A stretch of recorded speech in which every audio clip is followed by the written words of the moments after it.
Hello student, आज के lecture में हम एक और नया टॉपिक और इम्पॉर्टेंट टॉपिक देखने वाले हैं जो है आपका सिंप्लीफिकेशन और reduction of context free grammar. यहाँ पर जो सिंप्लीफाई कर रहे हैं आप किसको कर रहे हैं? कंटेक्स्ट फ्री ग्रामर को कर रहे हैं। तो जब हम बात करते हैं कंटेक्स्ट फ्री ग्रामर के लिए तो बेसिकली हम बात करते हैं कि हम जो एलिमिनेट करेंगे या जो भी हम सिंप्लीफाई करेंगे वो हम प्रोडक्शंस को करेंगे, ठीक है। और आपके पास प्रोडक्शंस होंगे और आप सिंप्लीफिकेशन प्रोडक्शन के बेसिस पे करेंगे। अब एग्जाम में दो तरीके से ये क्वेश्चन पूछा जा सकता है यूनिवर्सिटी में। एक तो आपसे डायरेक्टली पूछा जा सकता है कि आप सिंप्लीफाई कीजिए किसी पर्टिकुलर ग्रामर को। तो आपको जब सिंप्लीफिकेशन पूछा जाएगा तो आपको ये तीनों स्टेप ही फॉलो करने हैं अगर आपके प्रोडक्शंस आपके ये तीनों की कैटेगरी लाई कर रही है तो। सेकेंड, आपसे पूछा जा सकता है कि आप सिंपली आप यूजलेस प्रोडक्शन को रिमूव करें या फिर आपको गिवन प्रोडक्शन में से सिर्फ बोला जाए कि आप सिर्फ एलिमिनेट करें यूनिट प्रोडक्शन और नल प्रोडक्शन, ठीक है। तो जब सिंप्लीफिकेशन की बात आती है तो आपको एलिमिनेट करना होगा यूजलेस सिंबल्स को। सेकेंड, आपको एलिमिनेट करना है अगर आपके प्रोडक्शन में नल प्रोडक्शंस हैं। और थर्ड, आपको एलिमिनेट करना है अगर आपके प्रोडक्शन में यूनिट प्रोडक्शन है या नहीं, ठीक है। तो सबसे पहले हम डिस्कस करते हैं एलिमिनेशन। हम बाद में देखेंगे कि कैसे एलिमिनेट करेंगे, कि कौन सी ग्रामर और कौन से सिंबल्स हमारे नल प्रोडक्शन के होंगे, यूजलेस प्रोडक्शंस होंगे और यूनिट प्रोडक्शंस होंगे। तो सबसे पहले हम बात करते हैं यूजलेस सिंबल्स की। तो अगर आपके पास कुछ प्रोडक्शन इस तरह के हैं, ठीक है, A tends to A, B tends to C and E tends to A, ठीक है। तो सबसे पहले हम यूजलेस सिंबल्स की बात करते हैं। अगर मैं S को रिड्यूस करूं तो सबसे पहले S को दो आपके प्रोडक्शन है S के, तो डायरेक्टली एक तो आपको S क्या दे रहा है, एक टर्मिनल A दे रहा है। सेकेंड, जो S का प्रोडक्शन है वो क्या है आपका, A और B के थ्रू आपको स्ट्रिंग जनरेट होगी, ठीक है। अब मैं क्या करूंगी, A को अगर मैंने रिड्यूस किया तो A को रिड्यूस कैसे कर सकती हूँ मैं, A का एक ही प्रोडक्शन है तो मेरे पास कैपिटल A को रिड्यूस करने का एक ही ऑप्शन है कि मैं A को रिप्लेस कर दूं स्मॉल a से और B को मैं एज इट इज रहने दूं। और नेक्स्ट स्टेप में मैं B के प्रोडक्शन से B के प्रोडक्शन को रिड्यूस करूं। तो B वेरिएबल को B के प्रोडक्शन से मैं रिड्यूस कर रही हूँ और B आपको क्या दे रहा है, कैपिटल C। तो A और कैपिटल C, ठीक है। नेक्स्ट आप देखेंगे कि यहाँ पर C का कोई भी प्रोडक्शन नहीं है तो आप इसको फर्दर आप इसको सिंप्लीफाई नहीं कर पाएंगे। तो क्योंकि S आपको एक स्ट्रिंग जनरेट नहीं कर पा रहा इस यूजिंग A B प्रोडक्शन, तो आप क्या करेंगे, ये आपके लिए यूजलेस प्रोडक्शन होगा। क्योंकि कभी भी आप कैपिटल स्ट्रिंग नहीं जनरेट कर पाए, कभी भी आपको कैपिटल जो C है, C वेरिएबल आपको कभी भी टर्मिनल नहीं ला के देगा, तो ये प्रोडक्शन आपका यूजलेस प्रोडक्शन होगा। सेकेंड, अगर हम बात करें कि आपके जो भी स्ट्रिंग जनरेट होती है वो S के थ्रू ही होगी, ठीक है, स्टार्टिंग सिंबल। तो S से अगर मैं कभी A B, मैं S से हमेशा A और B पर ही पहुंच पाऊंगी, ठीक है। क्योंकि आपको A से आप कभी भी E पर नहीं पहुंच रहे और B से भी आप कभी E पर नहीं पहुंच रहे, तो क्या कभी आप E टेंस टू A पर कभी पहुंच पाएंगे S के थ्रू? नहीं ना। तो ये भी आपका प्रोडक्शन क्या होगा, यूजलेस प्रोडक्शन होगा कि कभी भी आप E पर S के थ्रू नहीं पहुंच पाएंगे। तो आप इस पार्ट को दो कैटेगरी में डिवाइड करेंगे। तो सबसे पहले ऐसे प्रोडक्शन जो आपको टर्मिनल नहीं दे रहे, डायरेक्टली टर्मिनल नहीं दे रहे, आप पहले उनको एलिमिनेट करेंगे। उसके बाद आप ये देखेंगे कि अब जो प्रोडक्शंस आए उनमें क्या वो आप कभी भी S के थ्रू पहुंच पा रहे हैं या नहीं पहुंच पा रहे, ठीक है। हम डिटेल में अभी इसके बाद क्वेश्चन देखेंगे। नेक्स्ट हम बात करते हैं नल प्रोडक्शन की। तो अगर आपके पास कोई प्रोडक्शन इस तरह का है नल का, ठीक है, तो भी आप इनको एलिमिनेट करेंगे, ठीक है। थर्ड है आपका कि आपको एलिमिनेट करना है यूनिट प्रोडक्शन को। तो यूनिट प्रोडक्शन आप कैसे पहचान पाएंगे, अगर आपकी डिपेंडेंसी कैपिटल A की डिपेंडेंसी कैपिटल B पर है, ठीक है, देन B की डिपेंडेंसी किस पर है, कैपिटल C पर। तो आप देख रहे हैं एक वेरिएबल की डिपेंडेंसी अगेन एक वेरिएबल पर, नेक्स्ट वेरिएबल की डिपेंडेंसी अगेन वेरिएबल पर, और फाइनली आपको C क्या दे रहा है, टर्मिनल। तो पार्सर अननेसेसरी कितना टाइम वेस्ट कर रहा है कि पहले वो कैपिटल A से B पर गया और B से उसने चेक करा C पर और C से फाइनली आपको क्या मिला A। तो आप ये जो प्रोडक्शन है आप यूनिट प्रोडक्शन, इनको भी एलिमिनेट करते हैं। ये एलिमिनेशन कैसे होगा कि आप डायरेक्टली क्या दे देंगे बी को। देखो आप सी से ए मिल रहा है तो मैं डायरेक्टली यहाँ पे क्या लिख सकती हूँ, इसके स्किप करके ए लिख सकती हूँ। और बी एक्चुअल में बी को क्या मिल रहा है ए, तो यहाँ पे डायरेक्टली मैं बोल सकती हूँ कि बी की जगह आपको क्या मिल रहा है ए को, डायरेक्टली आप ए रिड्यूस कर। तो अगर मुझे सिंप्लीफाई करना है यूनिट प्रोडक्शन को तो मैं कुछ इस तरह लिखूंगी, ठीक है, ना कि आपको बार बार बी को चेक करना, फिर बी को बाद सी को चेक करना, फाइनली सी से आपको टर्मिनल निकालना। तो ये आपका बेसिक कॉन्सेप्ट है सिंप्लीफिकेशन का, ठीक है। अब हम क्वेश्चन से देखेंगे कि कैसे हम यूजलेस प्रोडक्शन को एलिमिनेट कर सकते हैं। तो यहाँ पर हम एक क्वेश्चन देखते हैं, find the reduce grammar that is equivalent to the context free grammar given below. तो यहाँ पर अगर आपको क्वेश्चन से एनालाइज हो रहा है कि रिड्यूस करनी है ग्रामर, इसका मतलब है यूजलेस प्रोडक्शंस को आपको रिमूव करना है। तो क्वेश्चन को थोड़ा सा ध्यान से पढ़िएगा, रिड्यूस ग्रामर मतलब यूजलेस प्रोडक्शंस को आपको एलिमिनेट करना है अपने प्रोडक्शंस में। तो यहाँ पर मैंने जैसे कि अभी बताया कि आपको 2 कैटेगरीज में ब्रेक करना है। तो सबसे पहले स्टेप 1 में आप क्या लेंगे, स्टेप 1 में आप वो प्रोडक्शंस और वेरिएबल्स लेने वाले हैं जिनसे आपको डायरेक्टली टर्मिनल मिल रहा है। तो अगर मैं इन प्रोडक्शन को एनालाइज करूं तो आपके प्रोडक्शन क्या क्या हैं, S tends to A B, again आपको ए कैपिटल बी आपका कैपिटल, तो ये वेरिएबल्स है। अगेन एस की डिपेंडेंसी वेरिएबल, दोनों वेरिएबल्स पर है सी एंड ए, ठीक है। तो यहाँ एस का प्रोडक्शन आपको डायरेक्टली टर्मिनल कोई भी नहीं दे रहा। अब हम बी के प्रोडक्शन को देखते हैं, तो बी का प्रोडक्शन भी बी सी पर डिपेंडेंसी है, बी और सी दोनों के दोनों वेरिएबल हैं। और जो सेकंड बी का प्रोडक्शन है वो अगेन ए और बी पर डिपेंडेंसी है। तो यहाँ से भी बी का भी ऐसा कोई भी प्रोडक्शन नहीं है जो आपको डायरेक्टली टर्मिनल दे रहा है। अब देखिए ए का प्रोडक्शन आपको डायरेक्टली टर्मिनल दे रहा है, वो है आपका ए। और सेकेंड आप देखते हैं सी का प्रोडक्शन, तो सी का एक जो प्रोडक्शन है वो आपका स्मॉल ए और बी है, क्योंकि बी अगेन आपका वेरिएबल है। तो ये वाला प्रोडक्शन आपको डायरेक्टली टर्मिनल नहीं दे रहा, लेकिन जो सी का ये वाला जो प्रोडक्शन है सी टेंस टू बी, ये आपको डायरेक्टली टर्मिनल दे रहा है। तो हम क्या करने वाले हैं, स्टेप 1 में हम वो वेरिएबल्स को इंक्लूड करेंगे जो हमें डायरेक्टली टर्मिनल दे रहे हैं। तो आप क्या करने वाले हैं, डब्ल्यू नॉट से स्टार्ट करेंगे। ये तरीका होता है कि डब्ल्यू नॉट, ठीक है, डब्ल्यू नॉट में आप वो वेरिएबल डालने वाले हैं, ध्यान से सुनिएगा, वो वेरिएबल आप डालेंगे जो आपके वेरिएबल डायरेक्टली टर्मिनल दे रहे हैं। तो डब्ल्यू नॉट इनिशियली आपको सिर्फ 2 ही प्रोडक्शन वेरिएबल दे रहे हैं, एक है ए और एक है आपका सी, ठीक है। और प्रोडक्शंस भी कौन कौन से हैं, वो आपके प्रोडक्शन है ए टेंस टू ए और सी टेंस टू बी, ठीक है। तो अभी तक आपके सारे प्रोडक्शंस में से जो सारे वेरिएबल्स थे, टोटल वेरिएबल कौन कौन से हैं आपके प्रोडक्शन में, capital S, capital A, B और आपका सी, ठीक है। इन चारों वेरिएबल में से आपको सिर्फ 2 ही वेरिएबल इंक्लूड हुए हैं अभी। इसके बाद हम बात करते हैं W1 की। W1 में वो वेरिएबल आपके और इंक्लूड होंगे जैसे जिनसे ए और सी के मिलने से हो सकता है आपको एक और वेरिएबल आपको टर्मिनल दे दे। जैसे आप देखेंगे एस का जो प्रोडक्शन है वो है आपका ए और बी, क्योंकि ए तो इंक्लूड है, ए तो आपको टर्मिनल रिड्यूस कर देगा ए से, बट बी का अभी आपका इंक्लूड नहीं है।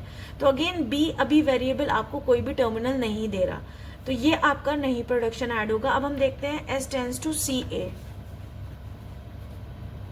अब देखो सी आपको यहां से टर्मिनल दे रहा है डायरेक्टली बी, ए भी आपको टर्मिनल दे रहा है ए, क्योंकि सी और ए दोनों आपको डायरेक्टली टर्मिनल दे रहे हैं, तो एस भी आपको टर्मिनल दे देगा।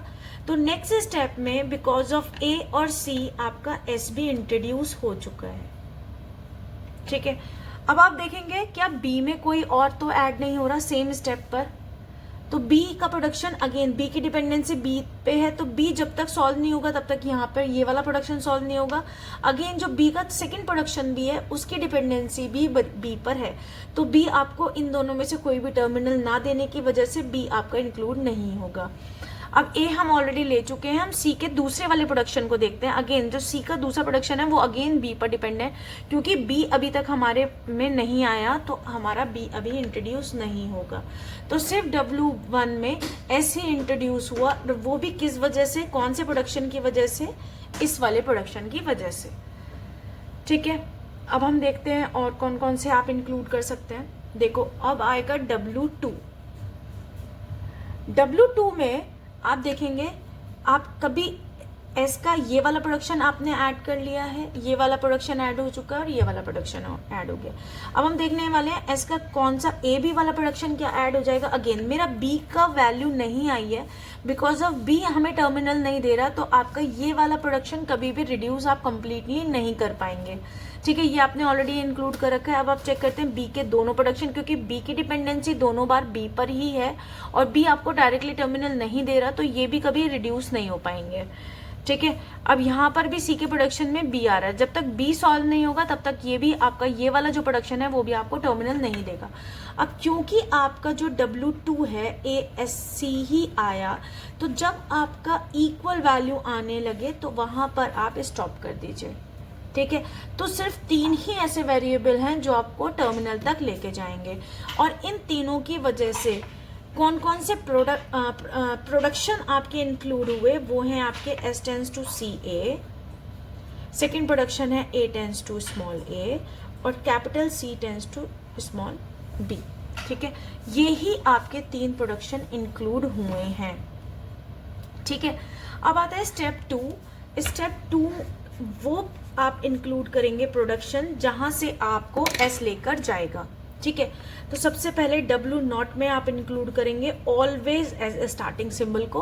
तो आपके स्टार्टिंग सिंबल अगर S के अलावा कोई है तो आप उस वेरिएबल को ही W0 में डालने वाले हैं। अभी हमारे केस में S हमारा स्टार्टिंग सिंबल है। अब W1 में वो प्रोडक्शन इंक्लूड होंगे। अब आप ये वाले प्रोडक्शंस नहीं देखेंगे, अब आप ये प्रोडक्शंस देखने वाले हैं जो आपके टर्मिनल देंगे, क्योंकि ऑलरेडी मैंने ये वैल्यूज ही आपको टर्मिनल तक लेके जाएंगी, तो आपको इन वैल्यूज को कभी भी इंक्लूड नहीं करना। ठीक है, ये अगर आपको लेके जाएंगी तो कभी भी टर्मिनल तक नहीं ले जाएंगी। तो अब आप देखेंगे कि S का प्रोडक्शन आपका क्या है, C और A। तो अगर मैंने S को रिड्यूस कहाँ कहाँ कर सकती हूँ, C और A से। ठीक है, S तो आपका था ही, और इसके अलावा जो आपके टर्मिनल्स आपके ऐड हुए हैं वो क्या क्या हुए हैं। ठीक है, यहां पर आपके टर्मिनल अभी, ठीक है, तो आपने S को रिड्यूस करा है CA से, S वेरिएबल आपका ऑलरेडी था।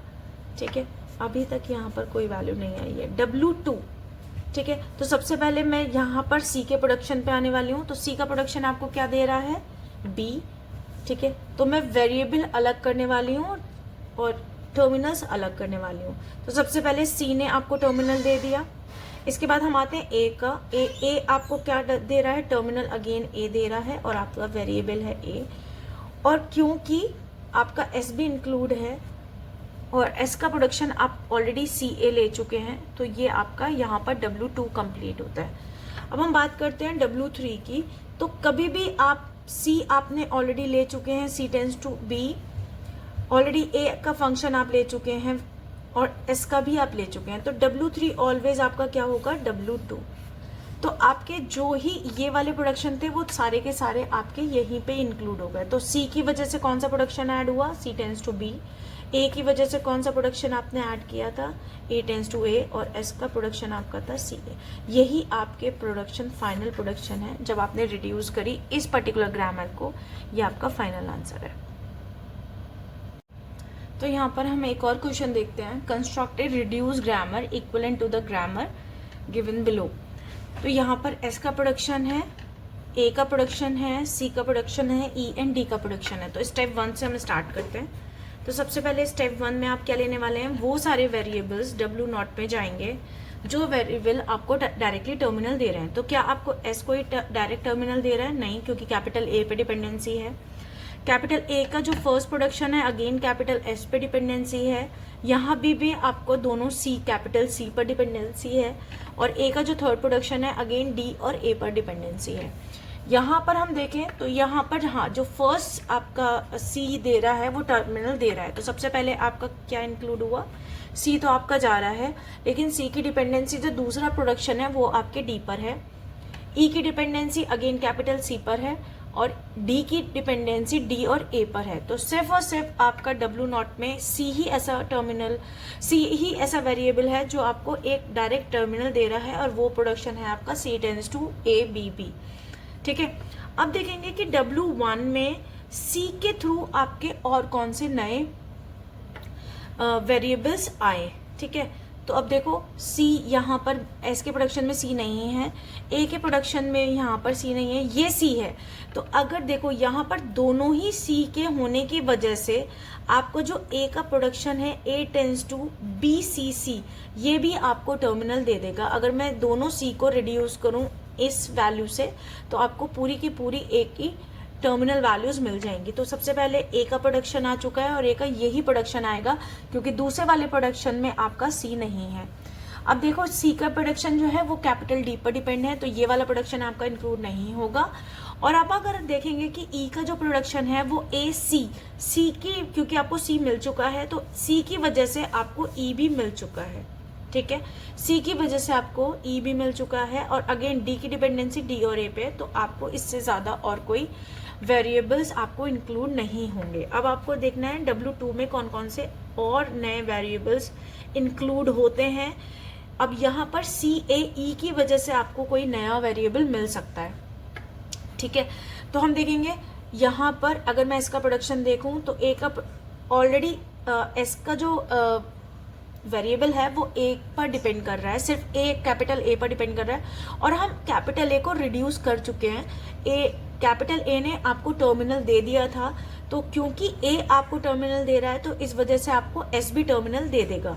ठीक है, और वो भी एस का कौन सा प्रोडक्शन ऐड होगा, क्योंकि एस का एक ही प्रोडक्शन है और वो आपका ये वाला जाएगा। अब मुझे ए आपने वेरिएबल तो इंक्लूड कर लिया लेकिन सिर्फ और सिर्फ आपका एक प्रोडक्शन ऐड हुआ है। तो हम देखेंगे कि अगर हमने ए को इंक्लूड भी कर लिया तो क्या हम मोर देन वन प्रोडक्शन को इंक्लूड कर पाएंगे या नहीं। तो यहाँ पर देखेंगे कि अब आपका ए है और ए आपका अभी एस आपको नेक्स्ट स्टेप में मिल जाएगा, लेकिन अभी क्या है, ये आपको जो वैल्यूज लेनी है वो इनके बेसिस पर लेनी है।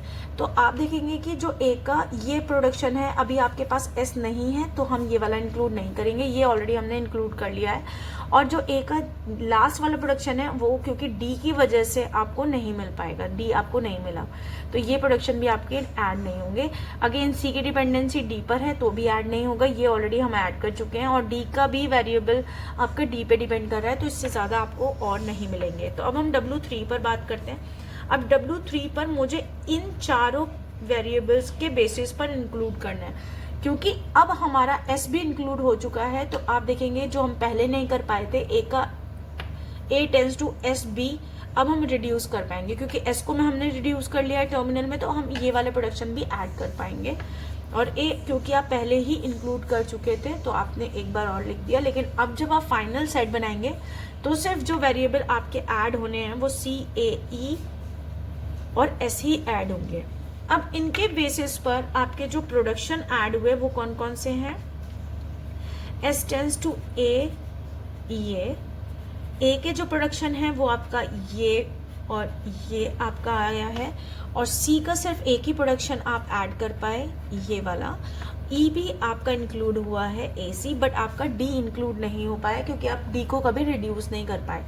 तो अब जो आपके ये प्रोडक्शन थे स्टेप 1 में ऑलरेडी आपने रिड्यूस करके इन प्रोडक्शंस पर आ गए। अब हम फॉलो करते हैं स्टेप 2। स्टेप 2 में आप क्या करने वाले हैं कि सबसे पहले आप S को इंक्लूड करेंगे और S से देखेंगे कि आप कहाँ कहाँ मूव कर पा रहे हैं, क्योंकि आप जहाँ जहाँ S से जाएंगे वही प्रोडक्शन और वेरिएबल्स आपके इंक्लूड होंगे। ठीक है, तो सबसे पहले W1 में आप S को रिड्यूस करेंगे और शायद S का सिर्फ एक ही प्रोडक्शन है, तो आप क्या करने वाले हैं, S के थ्रू आप A पर जा रहे हैं। ठीक है, और टर्मिनल आप A इंक्लूड कर चुके हैं। ठीक है, तो सिर्फ S ने आपको क्या ला के दिया, A, और A आपका टर्मिनल। अब W2 पर आप S A के थ्रू कहाँ कहाँ जा पा रहे हैं, S आप ऑलरेडी इंक्लूड कर चुके हैं।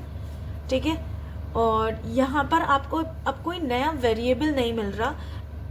ठीक है, क्योंकि S आप ऑलरेडी इंक्लूड कर चुके हैं, A ऑलरेडी इंक्लूड कर चुके हैं। यहाँ पर कोई दोनों के दोनों वैल्यूज, अच्छा ये C है, सॉरी ये टर्मिनल नहीं है, आपके वेरिएबल्स हैं। तो अब इस सेकंड वाले प्रोडक्शन को की वजह से आपको C भी इंक्लूड हुआ, और टर्मिनल आपके कौन कौन से इंक्लूड हुए, एक तो आपका A तो था ही और साथ में दोनों प्रोडक्शन में आपका B इंक्लूड हो चुका है। ठीक है, अब आप बात करते हैं W3 की। W3 में ए सी। अब आप सी के ए एस और ए के प्रोडक्शन आप ले चुके हैं, बात करते हैं सी के प्रोडक्शन की। तो सी देखो पूरा का पूरा आपको टर्मिनल दे रहा है, वेरिएबल कोई भी नहीं दे रहा, तो वेरिएबल आप कोई भी नया ऐड नहीं कर पाएंगे, और टर्मिनल भी आप जो ऐड करेंगे वो ए बी ही में से ही है, तो हम वो भी ऐड कर चुके हैं। अब आप देखें कि कभी भी W4 आपको नई वैल्यू नहीं देगा, W3 के इक्वल ही आपको मिलेगा।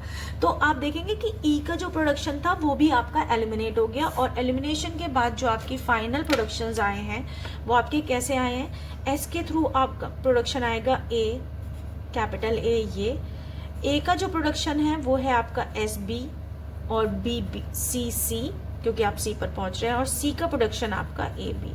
तो यहाँ पे देखेंगे कि वेरिएबल में कभी कोई भी आपका ई नहीं आया, तो आप ई के प्रोडक्शन को इंक्लूड नहीं करेंगे, ठीक है। तो ये कॉन्सेप्ट था आपका, जहां पर आप बात करेंगे रिड्यूस ग्रामर की और एलिमिनेशन ऑफ नल प्रोडक्शन, ठीक है। आई थिंक आपको ये लेक्चर समझ में आया है। Thank you.